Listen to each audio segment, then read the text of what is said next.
Hello contenders, my name is Infinity, and in today's video I'll be going over beginner's solo queue tips that will help you become a better team player and also help you get high kill games. But before I get into the tips, I would like to take a quick second to thank you guys for the support lately and also say that we are almost to 100 subscribers. This is certainly a milestone for the channel, so if you guys are new around here, make sure to hit the subscribe button as well as the bell notifications next to it to stay up to date with my channel and to also help me reach 100 subscribers. Now with that being said, let's get in with the tips. To start off, let's talk about the movement. In HYPERSCAPE, the movement is very similar to the Titanfall games and the Call of Duty Advanced Warfare video game, if you guys have played those before. But if you guys haven't, then right off the bat you guys can see that this game has double jumping and a slide. For the tip in this category, I would advise you guys to try to move as unpredictably as possible. When you engage into a gunfight, try your best to maintain a control over your movements, but at the same time, try not to get hit.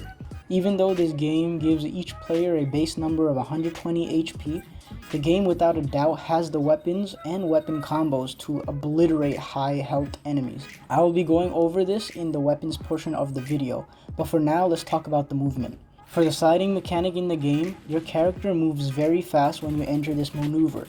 The sliding is like a quick teleport or dash, but with your character being clinged to the ground. Now this is very important if you get into a sticky situation where you're in a war zone or being shot by multiple enemies. Sliding is a very easy and quick way to dodge bullets. Also, one thing to mention is that if you are encountering an enemy who is weak but is trying to evade the battle, my tip here would be to stop shooting and chase that guy down until you get close enough, or he just can't run anymore in the sense that he put himself in an even worse spot. This is very unlikely to happen due to the hacks implemented in this game, but I'll talk about that later in the video during the hack portion. Be sure to stick around because the hacks and the tips for it are very important if you want to gain an edge on this game and overall annihilate people. The next category of tips I will be talking about is the weapons category. Now, even though this game has only 9 weapons, the amount of information I could talk about can make an entire video in on itself. But I won't do that in this video, and instead just give the beginner's level of tips that everyone should know about in order to not play like a noob.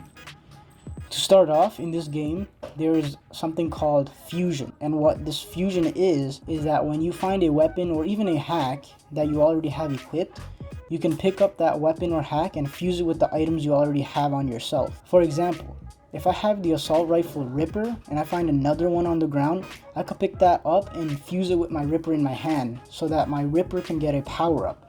Every weapon and even hack works the same way, and every weapon and hack gets a number of 4 upgrades, where the last one is what makes your weapon or hack a gold item.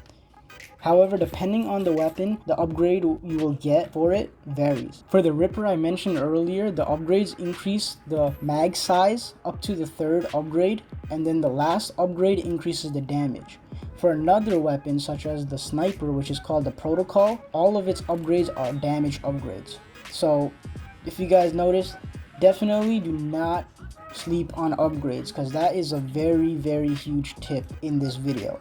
If you find a spare item that you already have on, make sure to fuse it, and if you kill an enemy that has a gold weapon or hack, you might want to pick it up. The last category I'd like to talk about is the hacks.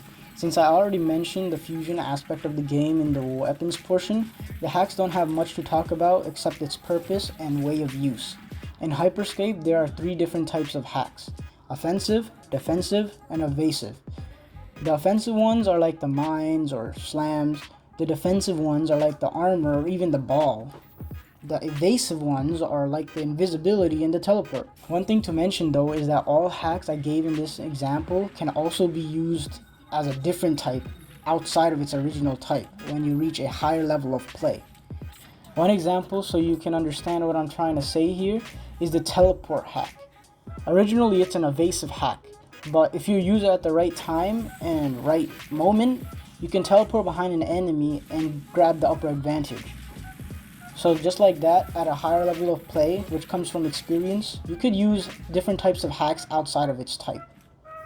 One bonus tip before I wrap up this video is that in every named location, there is always at least one golden item, which means that there will at least be a minimum of one maxed out weapon or hack. So if you keep that in mind, then you could easily gain an upper advantage on the competition straight from the start. So with that being said, I hope this video was helpful and gave enough beginner information to help you start playing the game and getting kills.